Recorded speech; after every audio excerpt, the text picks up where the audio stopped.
আপনারা জানেন বাংলাদেশে 8টা ডিভিশন, আমাদের 7টা ডিভিশনে এই মত বিনিময় সভা শেষ। আজকে লাস্ট ছিল রংপুর ডিভিশনে। এখানে আমাদের মত বিনিময় সভা হয়েছে এবং তাদের প্রস্তুতি সম্বন্ধে আলোচনা হয়েছে।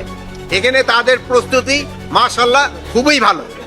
যেইগুলি এই সময়ের ভিতরে প্রিপারেশন নেওয়ার প্রয়োজন ছিল ওই সব কটার প্রিপারেশনে তারা নিয়ে ফেলছে।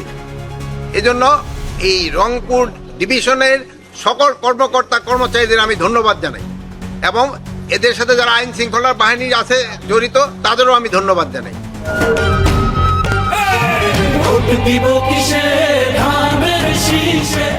এবং আপনারা জানেন এই রংপুর ডিভিশনের এই এলাকার জনগণ কিন্তু অন্যান্য এলাকার জনগণের তুলনায় একটু বেশি শান্তিপ্রিয়। এরা কিন্তু খুবই নিরীহ প্রকৃতি এবং শান্তিপ্রিয় এবং এখানকার নির্বাচনটা খুব শান্তিপূর্ণভাবে সুষ্ঠু এবং উৎসবমুখর পরিবেশে হবে এবং এটা একটা খুব ক্রেডিবল ইলেকশন হবে। এই জন্য আমি যেহেতু আপনারা ম্যাক্সিমামে আমার মনে হয় এই এলাকারই আপনাদের একটু সাহায্য এবং সহযোগিতা থাকবে হয়ে যাওয়া যায়। আপনাদের এখানে যদি এখন দুই একটা প্রশ্ন থাকে আপনি জিজ্ঞেস করতে পারেন। ভোট কারচুপির কোনো ধরনের শঙ্কা নাই। আপনারা হেল্প করবেন, কোথাও যদি কোনো রকম কারচুপি হয় সাথে সাথে জানাবেন, আমরা সাথে সাথে অ্যাকশন নেব।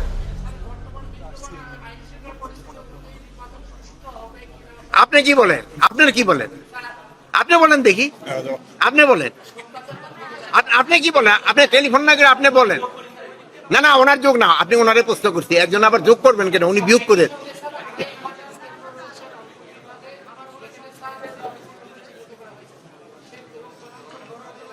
সব জায়গায় যেই জায়গায় যেই রকম ব্যবস্থা নেওয়ার ওই ধরনের প্রস্তুতি আমাদের নেওয়া হয়েছে এবং এখানে মধ্যমনের সবাই ওইটি আলোচনা হয়েছে এবং নির্বাচন খুব শান্তিপূর্ণভাবে সুষ্ঠু পরিবেশে এবং একটা উৎসব মুখর পরিবেশে নির্বাচন হবে এবং একটা ফ্রি ফেয়ার অ্যান্ড ক্রেডিবল নির্বাচন হবে। আপনারা সবাই ভালো থাকেন।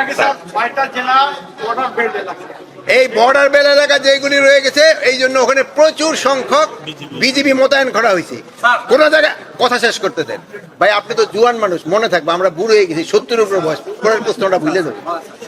যদি ওই আপনারা জানেন 8 কিলোমিটারের ভিতরে সাধারণত সেনাবাহিনী যায় না, আমরা যদি ওরকম প্রয়োজন পড়ে সেনাবাহিনী ওই জায়গায় যাবে।